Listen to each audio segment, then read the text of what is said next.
Om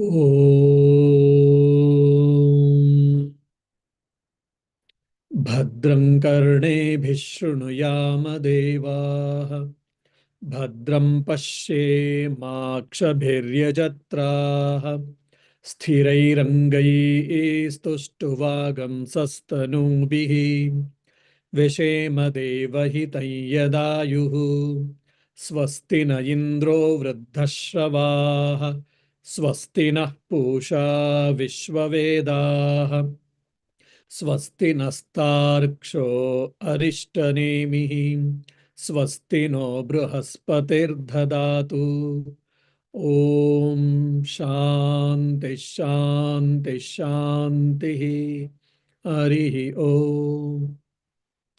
O Lord, please bless us from good physical and mental health. May we be able to see all the good things. May we be able to hear all the good things, and we may be able to do good things at all times. Om, peace, peace, peace. Dear devotees, as you all know, 2 weeks before, we were discussing the second chapter of the Prashna Upanishad.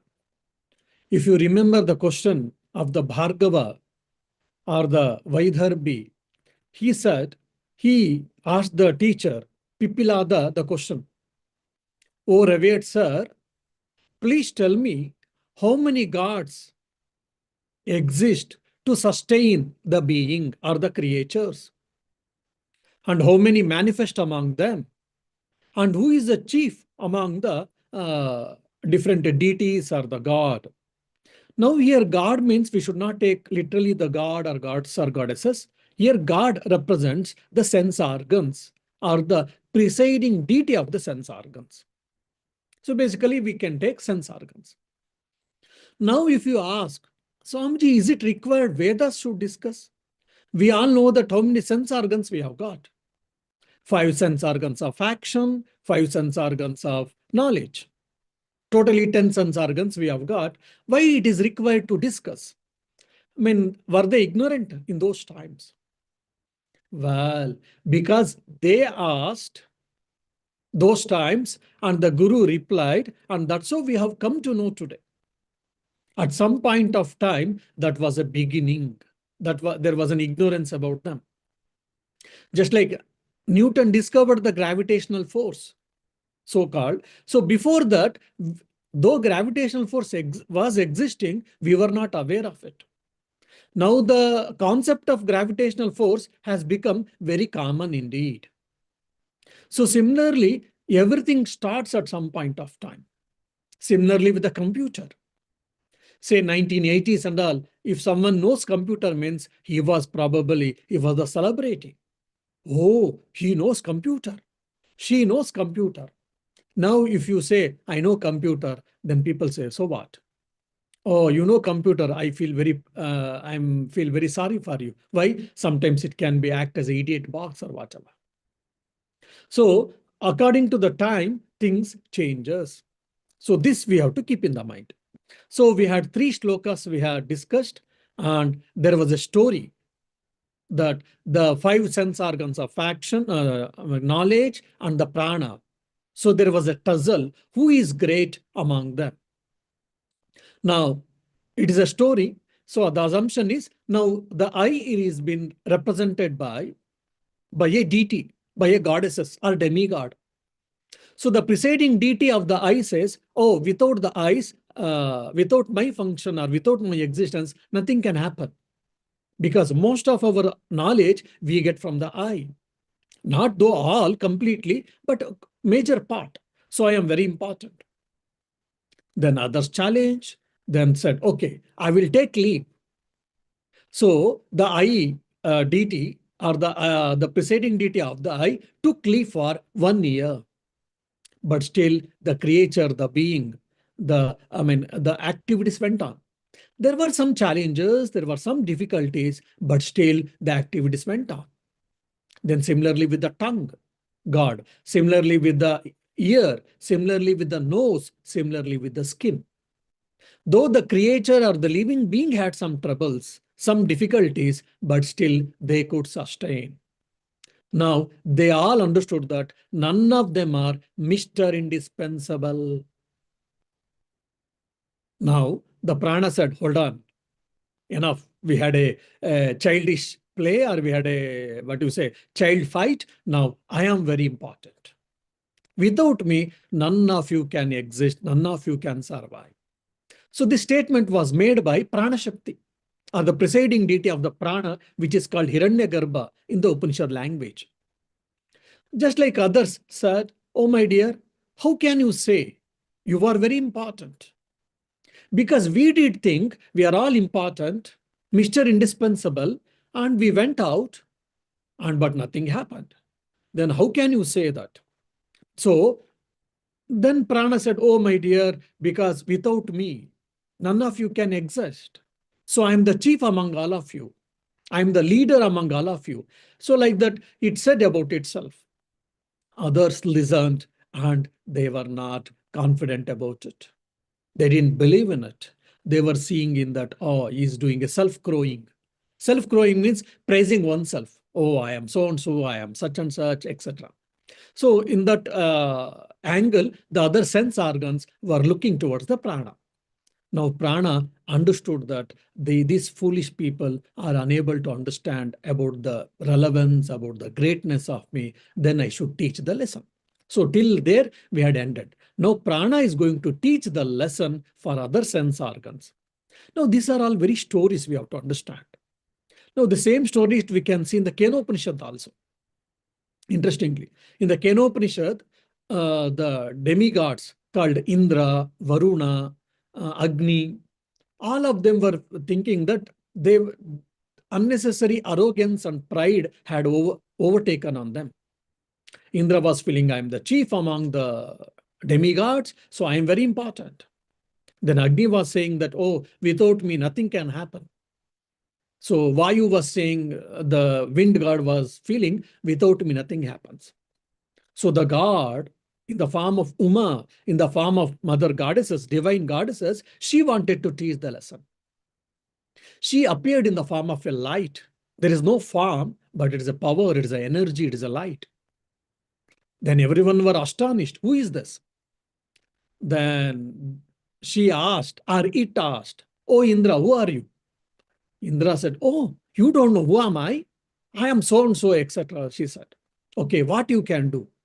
Then he said, I can do this, I can do that and all. Then he was challenged, Indra was challenged, but Indra couldn't do anything. Then Indra went back, and afterwards, then Agni came. Agni said, oh, I am Agni so and so. What you can do? I can burn anything in the world and all. He said about. Then she put a blade of grass and she said, can you burn this?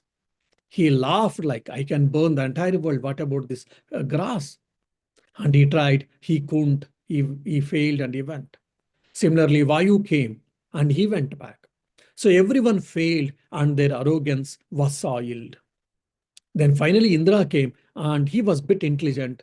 Before boosting himself, he said, oh my dear, please reveal yourself. Who are you?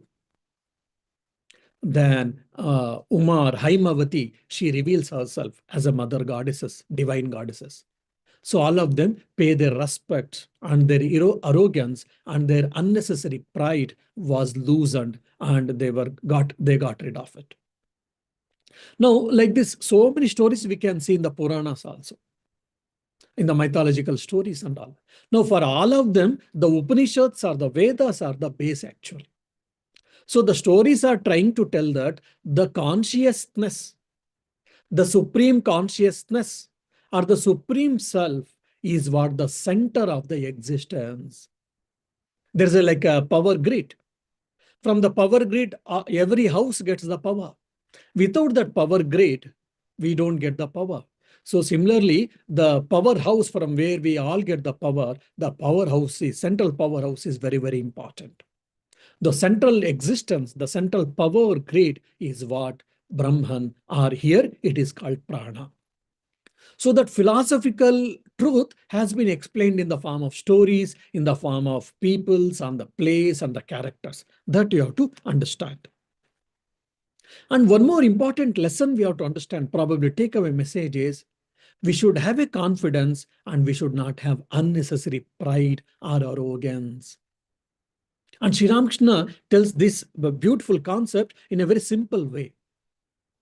I mean, you place a cooking pot and the water has been added and lentils and the vegetables, different type of vegetables has been added, and you lit the fire. Then slowly it gets warm up and water gets boiling and vegetables are also getting boiled. And when there's a good amount of water, then what happens? Sometimes you see the vegetables goes upside and down because the cold water comes down and the hot water goes up because of the viscosity. Then what happens? As a result, even it appears that the vegetables come above and go below. They will be upside down. If the vegetables have the life, they think that they are dancing, they are doing all the movements and etc. etc. But the power is from where? Actually from the fire. The moment you put off the fire, the moment you withdraw the fire, then all the dance of the vegetables gets stopped. So Sri Ramakrishna says that we think we are doing, I am doing this, I am doing that and all, but actually Lord is doing it. So I need to feel inferior complex. I need not to have inferior complex. I need to have superior complex because both are complexities. So I need to have confidence. Yes, I can do. So this is also very important message here. स अभिमानात् ऊर्ध्वमुक्त्वमता इव तस्मिन् उत्क्रमन्ते येतरे सर्वम् एव उत्क्रमन्ते तस्मिंश्च प्रतिष्ठमाने सर्व एव प्रतिष्ठन्ते तद्यथा मक्षिका मधुकरराजान् उत्क्रमन्ता सर्व एवात्क्रमन्ते तस्मिंश्च प्रतिष्ठमाने सर्वा एव प्रतिष्ठमानत प्रतिष्ठन्त एव वाङ्मनश्चक्षुः श्रोत्रञ्च te pritaha pranam stunvanti. So basically, the greatness of the prana has been explained or has been conveyed through a story. As I told, for 1 year, every sense organ took the leave. Means they were not displaying their activities, they were not doing their activities. But still, a living being or the creatures sustained. Now, prana declared, I am very, very important. So, soha abhimanat urdhvam utkramanta iva. Abhimanat, because of self-respect. Here, abhimana means self-respect. Though the prana said that, oh my dear, because of me, you are all existing, sustaining, they didn't listen. So, abhimanat, due to self-respect, then the prana wanted to teach the lesson. It doesn't have any pride, arrogance. It only wanted to teach the lesson. It wanted to make the sense organs to understand the fact, truth, reality. So, abhimana, because of the self-respect, due to self-respect, saha means who? Here prana, the energy. Abhimanat urdhvam utkramanta iva. Urdhvam means upside. Utkramante iva. It went out iva, as if. So many times we do play. When the children are doing something, we try to hide, as if we try to say, oh, if you don't eat this take the breakfast, I will go away. Or I will go to my room, or I will not listen. We will play some tricks. So here prana is also playing a trick. As if the prana is trying to move out from the body, is going out from the body. Okay. Then what happened? Tasmin utkramante, itare sarvam utkramante. As soon as the prana started leaving this body, the energy started leaving the body, tasmin utkramante, when it started leaving body, itare means who? Other sense organs. Eva utkramante. Even they also started to go out. For example, there's a main string and there are so many small strings. One small string, it gets cut, nothing happens. But if the main string is pulled, all the small strings also comes along with that. So when the prana went out, when prana was moving out, then all the sense organs were automatically pulled out. Sarve Utkramante. So everyone were pulled out. Tas means pratishtamane. Because the all sense organs, tasmin, in him, pratishtante. And they are all established. All the sense organs are established on the prana. And one is that meaning is given. The other meaning is tasmischa pratistamane. When the prana was going out, all were pulled out. And when prana halted, here pratistamane means when prana halted, okay, let me give a pass. And prana halted, then all the sense organs were halted. By this, sarve pratishtanti, all were halted, all were stopped. So by this, what happens? By this, the greatness of the prana, the uniqueness of the prana, the glory of the prana has been established. And this has been explained beautifully by the simple example. By this, we can understand our Vedic rishis, how they were nature lovers. So the day-to-day phenomena they used to observe and they used to explain the profound philosophy. The same thing we can see in the Gospel of Sri Ramakrishna, in the teachings of all the saints and the prophets. Day-to-day simple example, day-to-day activities they take and they explain the highest profound philosophy. Here they are telling, tad yatha, as makshika. Makshika means bee, honey bee. Makshika, Madhukara Rajan, Utkramanta. Here, Madhukara Raja means many times people, some books they translate the king bee. No, here the king bee, it should not be. If there's any translation called king bee, it should not. It is like here, Raja means it is the chief among the bees. So who is chief among the bees? The queen is the chief among the bees. As the queen moves, the group of the bees follows. Because the bee community is supporting and following the queen bee, because she lays eggs, so many eggs, like 1,000 eggs and all. So because for their progeny and other things, they have depended on her. And she has been well fed, she has been taken care, she has been given royal treatment, and everyone follow this queen bee. So here Madhukara Rajan means the chief among the bees. So when the chief among the bees, which are queen bee, as when she travels, every bee follows.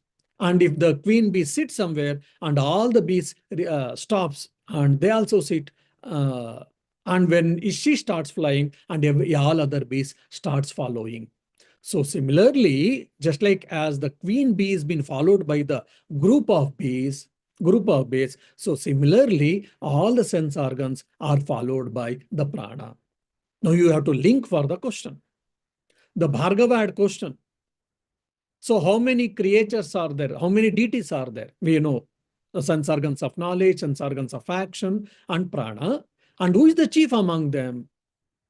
That was the question. So chief among them is what? Prana is being told here. And one more interesting point is now they are giving the example of the Makshika bee, but not the fly actually. Why? It is also very interesting. I don't know how many of you observed. I always say we should be like a bee, not like the fly, housefly. What is that? What is the nature of the housefly and the nature of the honeybee, especially? The housefly, it goes and sits on anywhere and everywhere.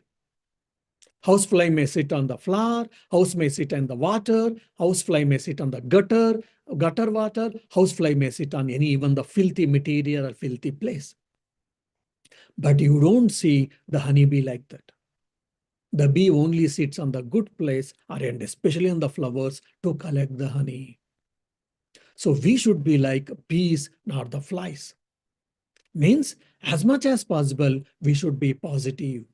So as much as possible, we should always observe good things, and we should try to observe good things, and we should try to give the good things to the society back. Whereas the fly, it sits on good, bad, filthy, everything. So our mind is also like that. Sometimes it discusses on Vedanta, sometimes it discusses all bad things, sometimes it discusses good things. That's what it is, our natural nature of the mind. From the fly, we should slowly switch over to the bee, like a bee. Means we should only think good, we should always act good, be good, do good, see good. This is the whole of religion, as Swami Vivekananda says. So be good means I have to become good. I means I have to enact or I have to manifest the divinity in my every action. I have to be good. I mean, from character point of view. Then do good. In my actions, it should be manifested. Then see good. So see good is what very important first. So I should start seeing the good things. Then by that I will being the good, I will become good, and I will also do good things. So thoughts, character, and action. And thoughts, action, character, thoughts, character, action, they're all interconnected.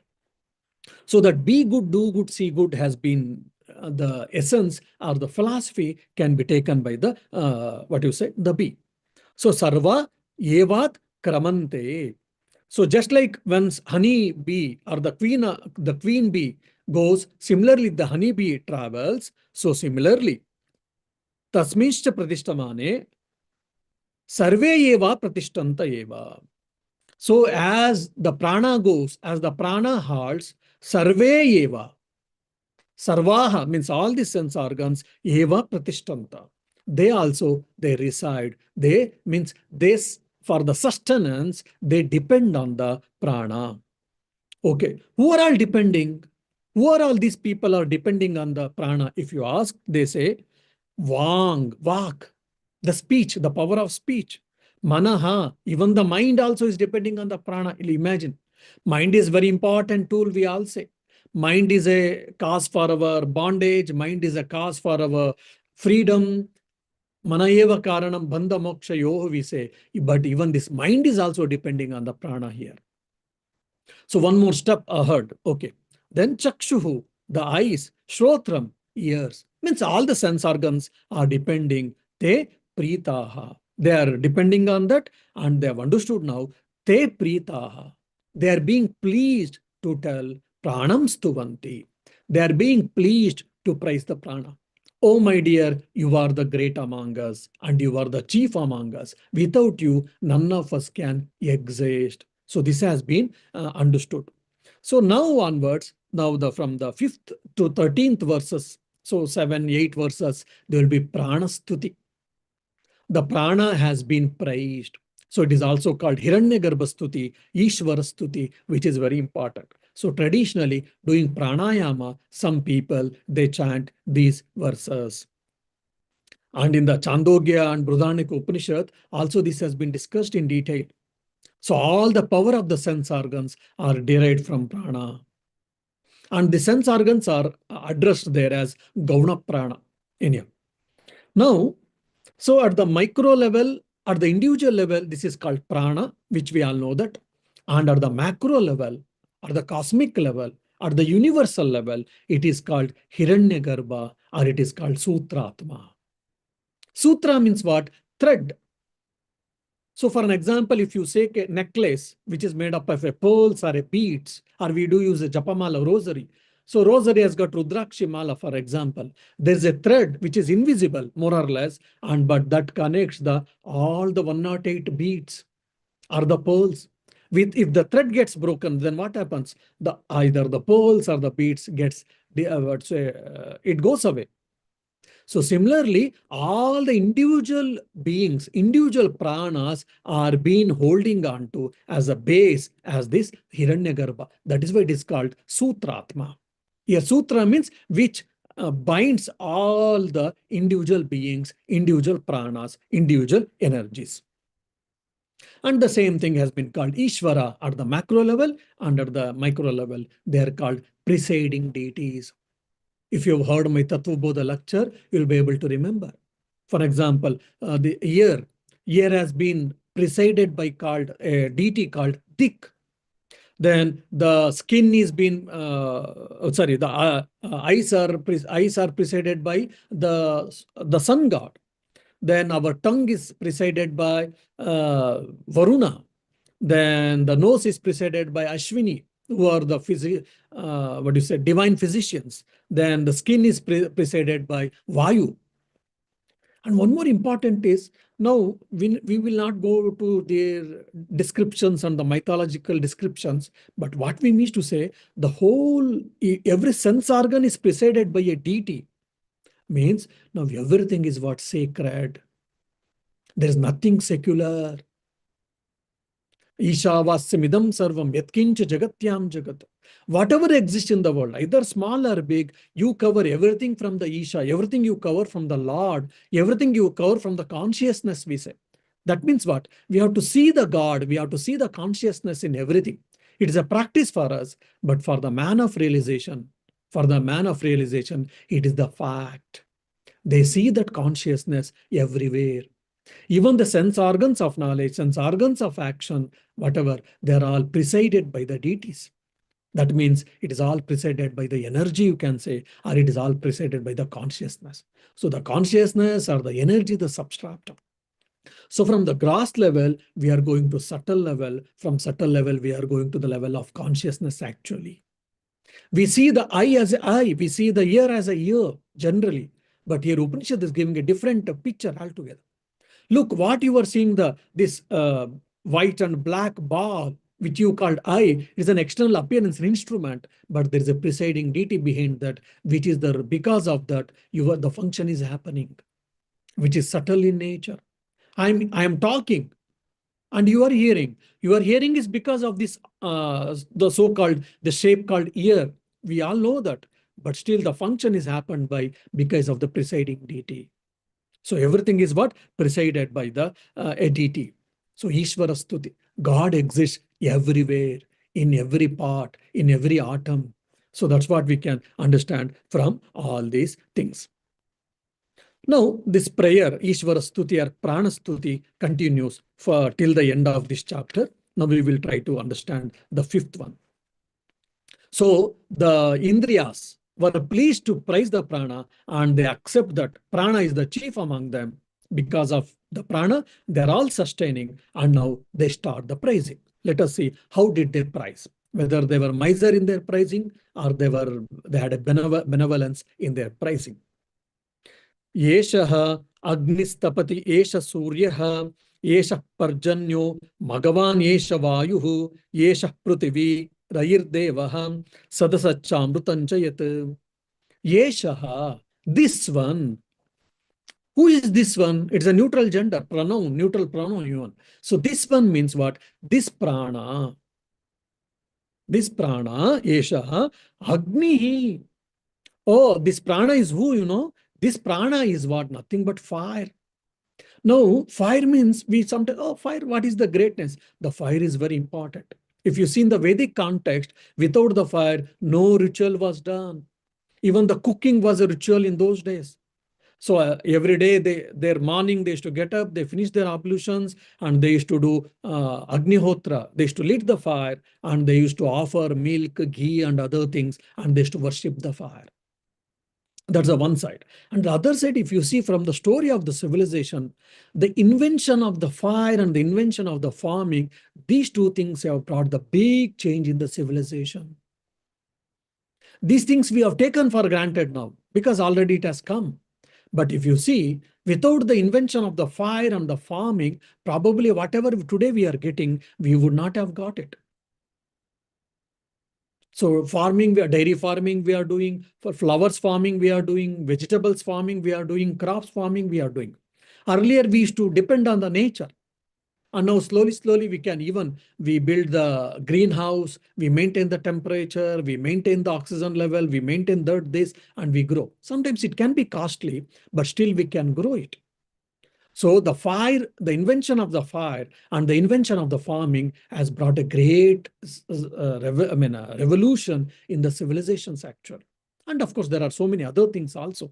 So that's why the fire is very, very important. Yeshaha Agnihi. Now, Agni is the fire outside, and that is the power of digestion inside us. So according to Ayurveda, if you have got a good sleep and if you have got a good digestion power, your major portion of the health is taken care.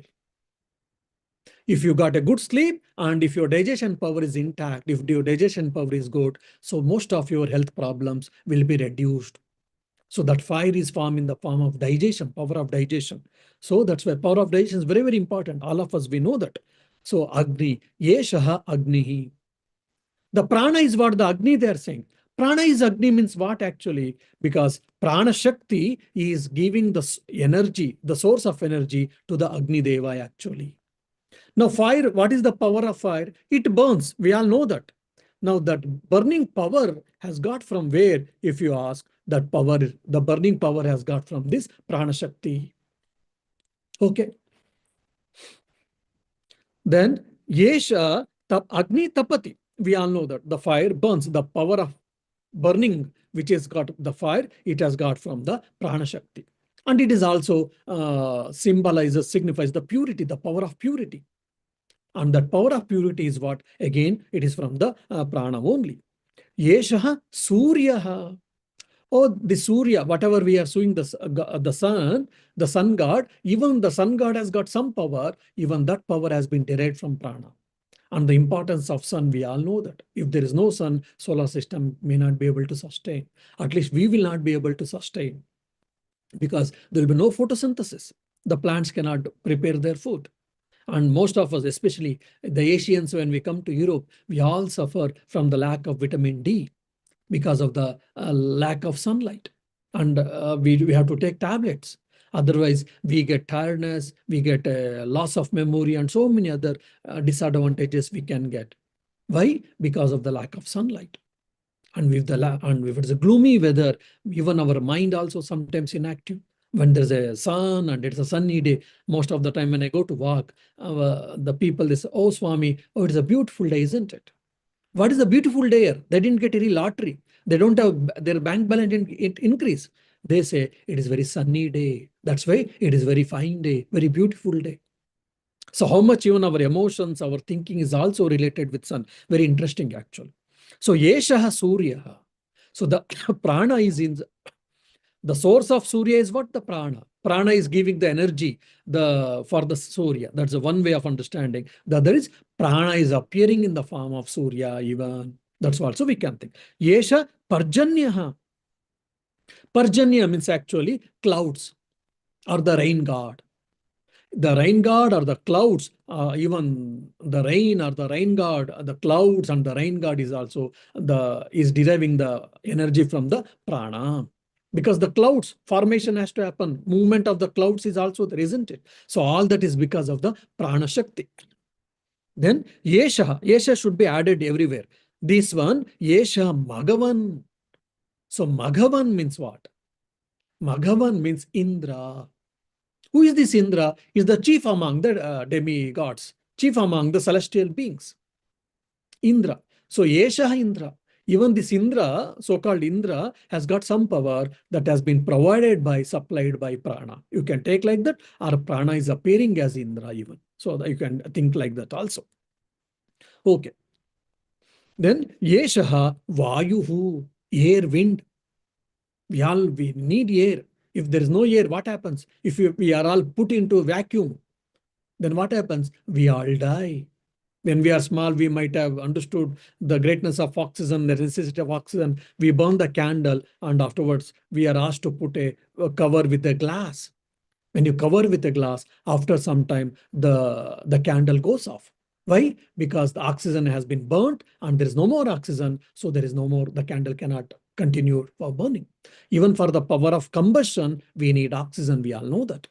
And for us, for an example, if I hold my nose and I can stay for a few moments, few minutes even, afterwards, what happens? You die. The importance of air, the importance of atmosphere, when you go to Himalayas, you understand. When I went to Gangotri, or when I went to Yamunotri first time, which thousands of feet, little tiredness was there that I felt because of the trekking and all. When we went to Gangotri, some uneasiness was happening. Initially, we didn't understand why is it. Then because of the cold or because of the temperature or because of the heights we were thinking. Then we understood because of the lack of oxygen. The oxygen is not very abundant like in the plains. Then when we went to Tapovan, 21 kilometers trekking, which was a deadly experience in our life. like walking on the glaciers and 16,000 feet, 21,000 feet, 25,000 feet we are going. When the lack of oxygen, what happens? 2-3 steps we went, and 2-3 seconds we had to wait, we had to relax, and we had to go. Now, if I ask you to jump, you will jump, and I can jump. And I can run for a few meters or few kilometers. But there it was no. 5 steps, if I walk little fast, immediately I used to feel collapse. I used to feel like I'm getting collapsed, and I had to wait. Why? Because of the lack of oxygen. There we under severe headache. Some may get nausea, some may get vomit, some may get dizziness. Their BP level goes disturbance. Many people have that problems when we go to Himalayas, especially when we go to Kailas Manasarovar. Every day, the organizer comes and checks from the mission that our oxygen level, particular oxygen level should be there. They put on our nails. If that particular level is there, then we go further. Otherwise, we have to go back.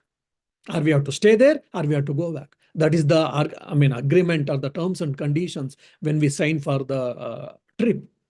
So many times when we went to Manasarovar, 1 or 2 had a problem of oxygen, then ambulance was called, helicopter ambulance there. So it was called and they were sent.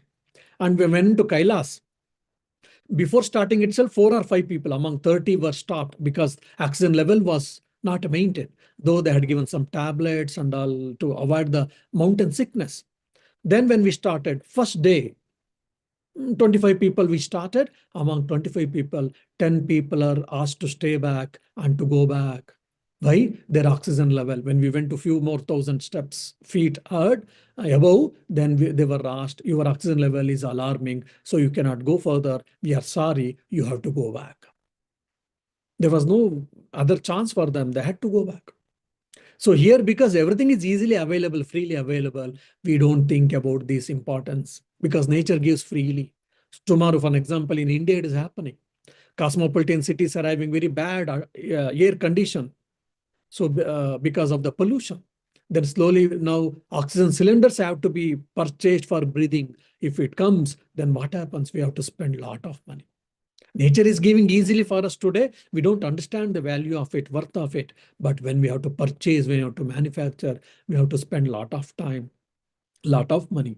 Yesha Vayuhu. And interestingly, in the Vedas, there are 49 types of wind they have explained. When I read all these things, I am really astonished to see their power of observation. Even in the fire, for example, whoever has read Mundaka Upanishad and all, and other Upanishads, in one more Upanishad, they will say, in the fire, for example, in the yagnas and the Vedic sacrifice, we are putting oblations. In the oblations, the fire comes. There, depending on the color and the shape and all, there are 7 types of fire, they say. Whoever has studied the Upanishads and all, you will understand. So 49 types of wind has been explained. Among them, 7 types has been described in many places. I think in Ramayana we see very clear. In Mahabharata there may be references. In some Brahmanda Purana and some Puranas also we get. Just I will tell the 7 types of the winds actually. The 7 names goes like this. Avaha, Pravaha, Udvaha, Samvaha, Vivaha, Parivaha, Paravaha. Interestingly, in the Vishnu Sahasranama, the Vishnu has been told, he has been carried with the 7 wheels, Saptavahanaha, Yeshaha Saptavahanaha. So the Saptavahana means what? He's carried on the 7 wheels. That's what we give the description. The 7 wheels are what? The 7 types of winds. And the scripture describes the Avaha, the wind, which is the cause for the clouds, the formation of the clouds, meteors, rain, and the lightning itself. Then Pravaha is the cause. Because of that, the disk of the the disk of the sun. Then Samvaha, orb of the moon. Udvaha, multitude of the stars. Vivaha, movement of the planets. And Parivaha, that is movement of the constellation. So, and again, so many links I can keep on bringing. In the 10th chapter of Bhagavad Gita, Aham Marichi, the Lord Krishna says. So this Marichi is being symbolically told. It is a Rushi we tell, but the Marichi is nothing but this Parivaha. Parivaha is the chief among the winds, it seems. That's why Marichi, Lord says that. So the movement of the constellations is happening because of the Parivaha, it seems. In so Yesha Vayu. So like this, so much we can, if you bring Vishnu Sahasranama, Puranas, and Ramayana, Mahabharata, all these things gets connected. So many descriptions, the deep explanations we can keep giving for each word. Now, Yesha Pruthivi. And this prana is also appearing in the form of, or the prana is the source of the, even the Bhumi Devata, or the earth. Earth is the supporter for of all of us. Earth is sustaining us, our activities and all, isn't it? So that is what the prana. Yesha Raihi. Rai, the Vienna. So prana and Rai we have studied detailed in the first chapter. Rahim is Chandra. Even this prana is the source of the even the moon, because the Chandra is the cause for the nourishment. The Surya is the cause for energy production, and the Chandra is the cause for the the nourishment actually. Yesha Rahi. Then Sat, Asat, Cha Amrutam Chayat. Now, here only see, one is knowing Sanskrit, and why we need teachers is very important. Sat means what? Satchitananda. So, existence, consciousness, bliss, absolute, we all know that. Or Sat means truth, because Satya comes from Sat, truth. Truth or existence. Or Sat means truth or existence. Asat means non-existence. We may think that no. Here Sat means the grass universe, the manifested universe. And Asat means the subtle universe, or the subtle universe basically. Cha Amrutan Chayat. So you are the cause of the grass universe, you are the cause of the subtle universe, and you are the nectar, you are the power, you are the nectar, you are the immortal, which gives power to every part of sustenance, for everyone's sustenance, for everyone's creation, for everyone's existence. That is what has been told from the Amrutancha Yat. So how I think the Indriyas, the presiding deities of the Indriyas are really benevolent, and they're really praising the prana in a very beautiful manner. Now, in the sixth, I think it is not much philosophy, just I will try to tell in a simple way. Ara iva ratanabhau prane sarvam pratishtitam rucho yajunsi samani yajakshatram brahmacha. Now, prana is the support of the creation we saw. Now, prana is the support of all the activities at the micro level and at the macro level, has been told. Now, here, the life has been compared to the wheel. Now, wheel means you should not take the present modern, the car and wheels. The wheel you should take to the olden times, like the wheel of the chariot, or wheel of the cycle. In the cycle of the chariot, what will be there? In between, there will be a small rod or a small tube, and there will be spokes. Spokes are the rods, and there will be periphery. There will be a rim, isn't it? So there is a rim, and the spokes in between, there is a small tube or a small pipe or a small rod will be there, which is holding all the spokes. So that olden type of a chariot wheel or the cycle wheel, you should remember now. So now the wheel has got a rim. Without the rim, having the spokes and having that the center hub, the wheel cannot move.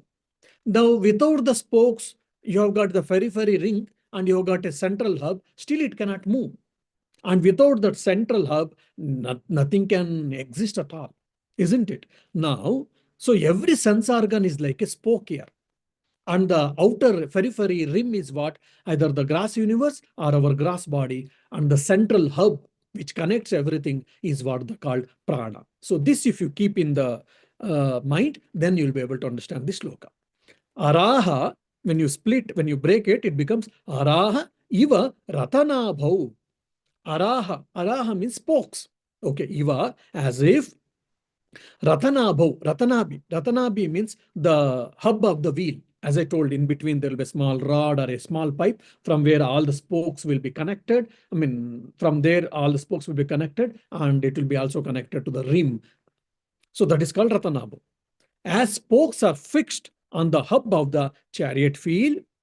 Prane sarvam pratishtitam. Everything is fixed, established, or centered, or dependent on the prana shakti, which you will understand now. So, what are all? Now we know Indriyas and all, we know rain, fire, and our sense organs of knowledge. All these things we came to know. Now they are telling Ruk, Yaju, Samani. Even these Vedas, Rigveda, Yajurveda, Samaveda, means basically here the treasure house of wisdom. All the knowledge, either materialistic knowledge or the spiritual knowledge, all types of knowledges are depending on the prana. And interestingly, if you see someone, if you closely observe, you will understand Rigveda they have spoken, Yajurveda they have spoken, Samaveda they have spoken, Atharvana Veda is not been told why. So for these two reasons are given. Because in the Atharvana Veda, though there are few independent mantras and all, but major portion has been taken by the three Vedas actually. That's the one thing, that's the reason they say that if three Vedas, you know, fourth Veda, that's where it is not mentioned. Some argue. And one more important point is, when there is any Vedic sacrifice, we need the people from four Vedas also. The person who knows Yajurveda, the person who is good at Samaveda, the person who is good at Rigveda, the person who is good at Atharvana Veda, all the four people are required for a sacrifice. Now, the supervisor, which is called Brahma there, the title is called Brahma there, the supervisor is from Atharvana Vedi, and he is supposed to know all the three Vedas. So the Rigvedi fellow, he chants mantras. Now, whether he's chanting a right mantra for the right ritual, so Atharvana Vedi, the supervisor, should know. That's why he should be knowing all the three Vedas. I mean, all the four Vedas. Then Yajurvedi will be performing the rituals. He should also know whether he's doing the ritual properly. And the Samavedi will be chanting the hymns in the form of song and etc. He should be also know all these matras and etc. So there are two explanations are given in here. Then Yagnaha Kshatram Brahmacha.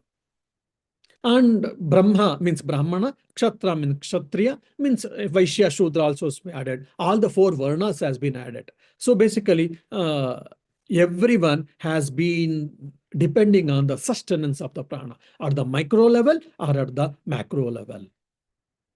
So this is what the overall meaning of this sixth sloka. So seventh sloka we shall try to understand in the next class. Om Shanti Shanti Shanti Harihi Om Tat Sat Shri Ramakrishna Arpanamastu. Yeah, if you got any questions, I'll be able to answer, happy to answer.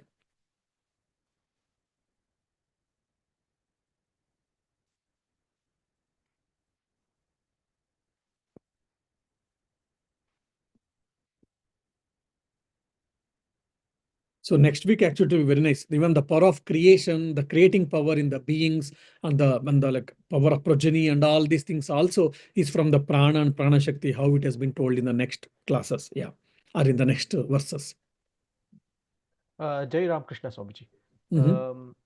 So here prana is the most important, and does this Upanishad also say with conviction at some point that prana itself is the witness consciousness bliss Brahman, or do we have to, from all these arguments that are being made in these mantras, do we imply it at some point of time? No. See, it's a very important question. Yes. Now, consciousness. Now, how do you explain the prana is very important. Okay. The sum and total of prana is what Hiranyagarbha or Sutratma or Ishvara. Okay. But when we speak of prana, so more or less I can say that it is like an energy. Okay. So it is the first step of the manifestation. Now, when the consciousness, when it comes, there is no manifestation in the consciousness. Yeah. We all say consciousness itself is appearing as prana. Consciousness itself is appearing as this jiva jagat. We all say that. But there is no manifestation in the consciousness actually. From the consciousness, the first manifestation is what? The energy. Yes. So that energy is what we are calling prana. Okay. Okay. Yeah. Yeah. And but now, what is the source of prana? Again, the consciousness alone. Hmm. Yeah.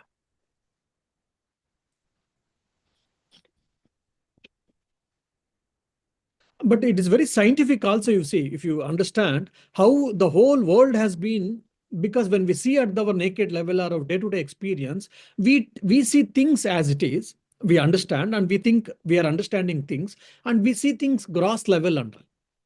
But actually there is a power, there's an energy behind all these things. Hmm. Now, for example, the river, water is flowing. We all enjoy, we take a photos and we take a bath, we swim and all fine. But the water is flowing, no doubt. Now, in the flow of the water also there is an energy. Mhm. How? Mm. You stop the water, and then if you regulate the water in a particular way, and you can generate the electricity. That means the power was existing in the potential form, even in the form of the water, in the flow of water or in the water. And even the water means what? We all know that. Each particle of the water is what? Nothing but H2O. Again, it is an atom. So when you split it, you can create a lot of energy in that. Now, that means when the energy has been combined, the two atoms of hydrogen and one atom of oxygen is combined, then the water is formed. We all know that. Now, water is a gross material for us, which is being experienced by our naked eyes. But if you see, the source is what? Actually, the atoms, the hydrogen element and oxygen are atoms, which is nothing but the finest particles. And if you go still more, it is again energy. And you go still further, it is consciousness. Okay. So that's where the Upanishads, they started questioning actually. Mhm. So that's where it was not believed on the faith. Oh, whatever I say, you have to listen. No. Okay, you say something, but I have got some questions. So they started asking, they started questioning the beliefs, they started questioning the faith, they started asking, and they experienced the truth, they know the truth, or they knew the truth, or they came to know the truth basically, which is nothing but the inquiry, the process of inquiry or self-inquiry, or inquiry into existence, inquiry into the truth, you can say that. Mm. Yes, Swamiji. My next following question is, I think, is it in the Mandukya Upanishad that it is said that there's Puraka, Rechaka, Kumbhaka, and then between that gap is where one realizes that it is Brahman or consciousness. Is it correct, the interpretation, or Not, yeah, see, you somehow can I say that. my yeah. No, it's to practice the mindfulness, we say that. Okay. In between Kumbhaka, Preraka, Rechaka, you can understand that. Yes. So then while doing Kumbhaka is not there, yes, it is there, Hmm. isn't it? Yes. In between Kumbhaka, Puraka, Rechaka, exhalation, inhalation and the retention, in between there is a Brahman, or you can experience the Brahman. In the process, in the process, then what about? In the process also you can experience the Brahman. Brahman alone exists or Prana alone exists. Hmm. Yes. Yeah. Yeah. Okay. Yeah, I asked this because so Puraka, Rechaka, and Kumbhaka is part of what we do as pranayama. So and therefore, in that process itself, it is I thought it is a way of experiencing this Brahman. So Why? so Because yourself you think, yeah, because there's some activities involved. yeah. Mm. For example, you are inhaling. Where inhaling means you are providing energy, you are providing oxygen to the your body. Mhm. When you are providing oxygen means what? You are providing energy for your blood, your body, and etc. Mhm. So that's where we say, oh, you can feel that. Yes. When you are holding the breath, that means what? So the supply of oxygen has become better to you, to your body. Mhm. When normal breathing is happening, it is inhaling and exhaling, and you inhale for long breath you took, and you hold on, then what happens? The amount of oxygen supply can become better there, because the air is staying in your body and the supply of oxygen is becoming better. Mm. And when you are exhaling the carbon dioxide, and also you are also understanding when you are exhaling for a long time, you will feel weak. You want to stop it. So you will be able to experience it in better way. That's all. Ah, okay. Yeah. That's a very Because right some explanation. activities involved, that's probably contextually, probably people have said, or Upanishads have said that you can experience that during the time or in between also. Mhm. That's a wonderful explanation, Swamiji. Thank you. Mm.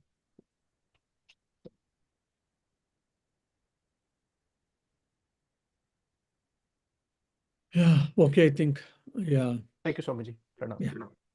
Good night to all of you. Wish you happy day and divine dreams. To you too. Thank you, Swamiji. Thank you, Swamiji. Om Namo Narayana. Pranam, Swamiji. Thank you so much.